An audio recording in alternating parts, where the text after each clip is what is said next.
5분 정리를 몇 번 반복해보면 신기하게도 매일 조금씩 정리된 구역이 늘어나는 걸 확인하게 됩니다. 한두 달 뒤에는 예전에 도무지 어떻게 치워야 해? 싶던 방이 상당히 깔끔해진 모습으로 변해 있을 거예요.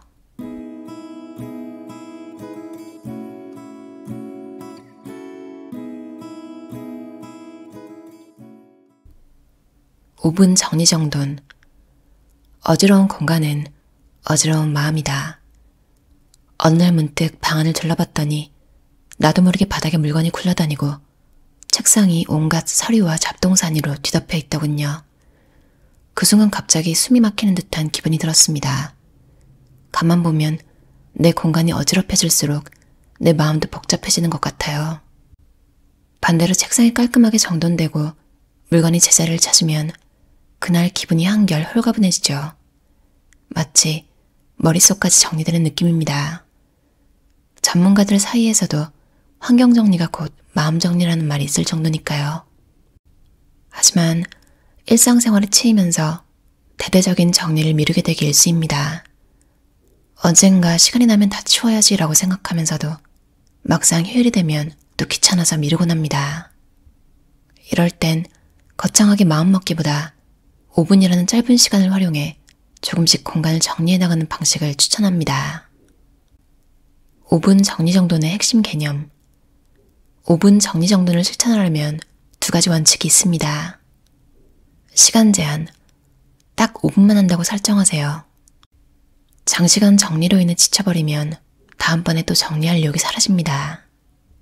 5분이라는 타이머를 켜고 그 시간 안에만 집중하겠다고 다짐하면 실행 문턱이 훨씬 낮아집니다. 작은 범위 선정. 집 전체나 서재 전부를 한꺼번에 정리하려 들지 말고 매일 책상 서랍 한 칸, 옷장 한 칸 등 작은 단위로 쪼개세요. 월요일엔 책상 서랍, 화요일엔 부엌 서랍 1번, 수요일엔 신발장 아래 칸, 이런 식으로 범위를 구체적으로 작게 잡으면 부담이 확 줄어듭니다. 5분과 작은 범위, 이 조합만 지키면 대청소는 엄두가 안 나는데? 라는 핑계로 지내던 일상을 탈출할 수 있어요. 실전 가이드. 타이머 맞추기. 휴대폰 타이머나 알람 시계를 5분으로 설정합니다. 시작과 함께 정리를 개시하세요. 타이머가 돌아가는 동안 다른 일에 한눈 팔지 않고 오로지 정리에만 집중합니다. 버릴 것, 옮길 것. 그 즉시 쓰레기 봉투나 박스를 하나 마련하고 불필요한 종이, 포장지, 쓰레기 등 안 봐도 되는 물건을 옮겨 담습니다. 이것은 버릴 것 박스입니다. 다른 방이나 다른 서랍으로 옮겨야 할 물건은 일단 한 박스에 모읍니다. 이것은 옮길 것 박스입니다. 5분 끝난 후 필요한 자리로 옮기거나 다음날 5분을 사용해 정리해도 돼요. 우선 버리는 데 집중. 5분이라는 시간은 길지 않기 때문에 버릴 것부터 골라내는 작업에 초점을 맞추면 좋습니다. 평소에 눈에 띄면 아, 이거 나중에 치워야지 하고 넘어갔던 잡동사니들을 재빨리 제거하세요. 버리기만 해도 공간이 한층 깔끔해집니다. 5분이 끝나면 일단 멈추기. 알람이 울리면 그 즉시 정리를 중단합니다. 아직 다 못 치웠는데? 라고 느껴져도 애초부터 5분만 하기로 했으니 깔끔하게 손을 떼세요. 그래야 다음 날도 5분 정리정돈을 지속할 수 있는 의욕이 남습니다. 5분 정리를 몇 번 반복해보면 신기하게도 매일 조금씩 정리된 구역이 늘어나는 걸 확인하게 됩니다. 한두 달 뒤에는 예전에 도무지 어떻게 치워야 해? 싶던 방이 상당히 깔끔해진 모습으로 변해 있을 거예요. 또한 눈에 보이는 비포 애프터가 아주 확실합니다. 이 서랍, 이전엔 잡동사니로 가득했는데 이젠 필요한 물건만 정돈되어 있네 하는 걸 스스로 확인하면 작은 성취감이 쌓이죠. 그 뿌듯함이 다음 정리정돈을 위한 연료가 됩니다. 정리정돈이 가져다주는 마음의 평화, 머릿속 시원함. 방이나 책상이 지저분할수록 뭔가 해야 할 일이 남아있다는 심리적 압박감을 느낍니다. 반대로 시야에 깔끔함이 보이면 안심이 되고 업무 효율도 올라가는 경험을 할 수 있습니다. 새로운 기회 발견, 평소에 구석에 처박아뒀던 물건을 재발견하거나 사실상 필요 없는 물건을 처분함으로써 공간의 활용도가 높아집니다. 가령 이 방에 이렇게 많은 여유 공간이 있었나? 라는 깨달음이 생길 수 있죠. 생활 리듬 개선, 매일 조금씩 정리하는 습관은 생활 태도 전반에 조금씩 해나가자라는 긍정적 철학을 심어줍니다. 거창하게 2~3시간 몰아서 하는 것보다 매일 소량씩이라도 하는 습관이 장기적으로 훨씬 안정적입니다. 한 걸음 더 미니멀리즘을 향하여 5분 정리정돈을 하다 보면 이 물건은 왜 계속 보관해두고 있었지? 라며 불필요한 소요를 인식하는 일이 잦아집니다. 그러다 보면 자연스레 물건을 사기 전에도 정말 필요한가를 고민하게 되고 점차 미니멀리즘에 가까워질 수 있죠. 물론 모든 사람이 극단적인 미니멀 라이프를 추구할 필요는 없지만 적어도 쓸데없는 물건을 사재기하지 않는 습관은 인생을 한결 단순하고 가볍게 만들어줍니다. 그렇게 정돈이 누적되면 공간뿐 아니라 인생 전반의 여유도 함께 늘어날 거예요. 1. 5분 정리 정도는 짧은 시간과 작은 구역을 선정해 부담 없이 시작하는 방법이다. 2. 버릴 것 박스와 옮길 것 박스를 활용해 잡동사니를 신속하게 처리하자. 3. 매일 5분씩만 투자해도 장기적으로는 공간 전체가 점차 깔끔해진다. 4. 정리된 공간이 주는 심리적 안정과 머릿속 여유는 생각보다 훨씬 크다. 노 연습 1회. 살다 보면 누군가의 부탁이나 제안을 거절하지 못해 억지로 수락하게 되는 경우가 많습니다.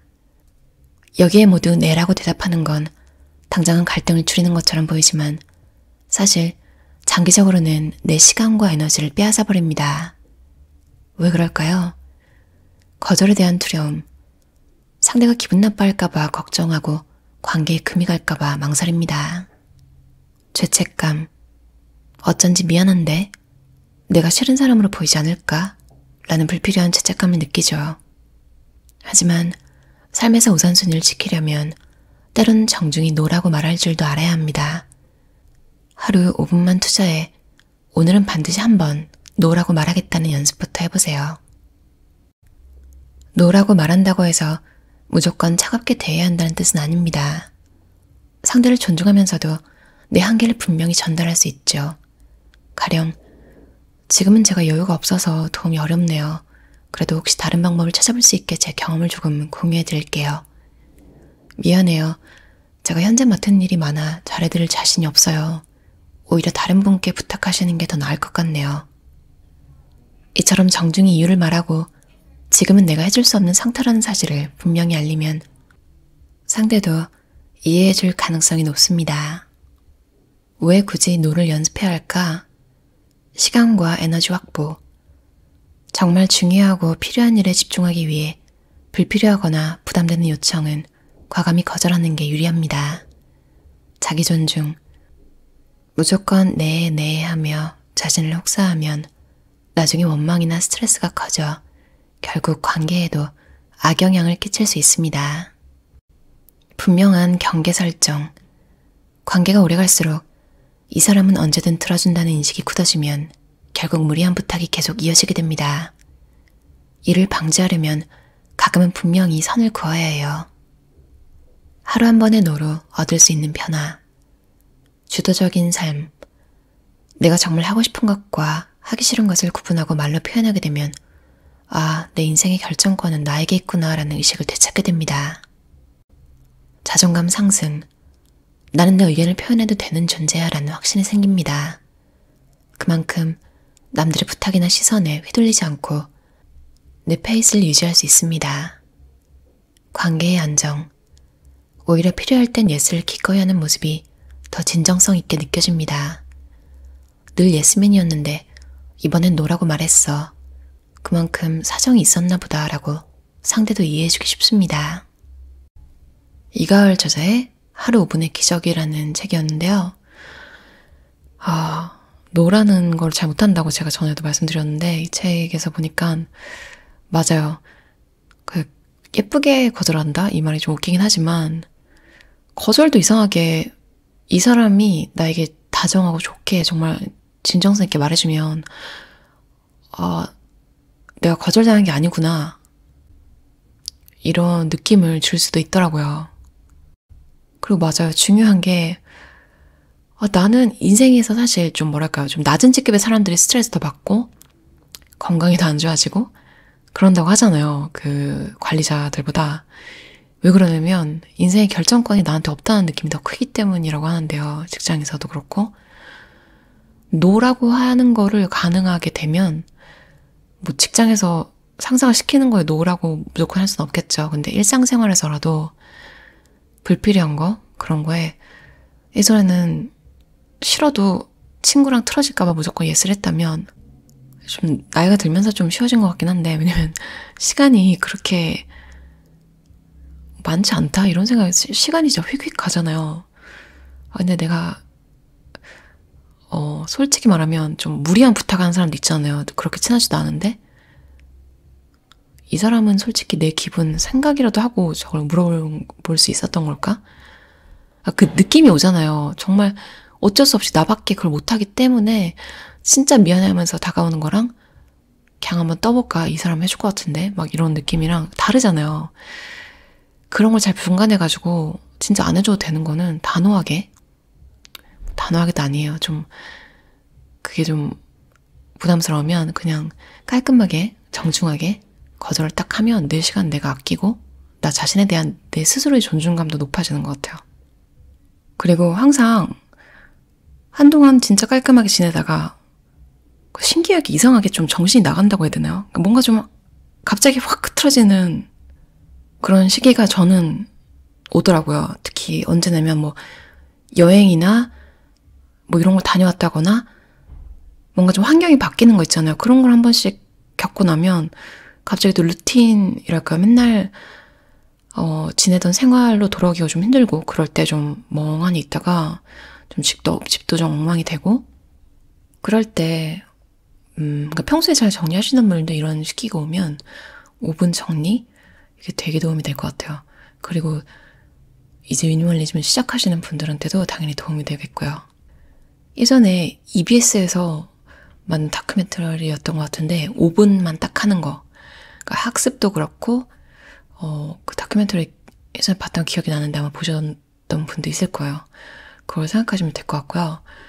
뭔가 좀 거창하게 1시간, 30분 뭐 이런 거 계획해도 안 되는 것들이 있잖아요. 근데 5분이라고 하면 그래 시작만 하자.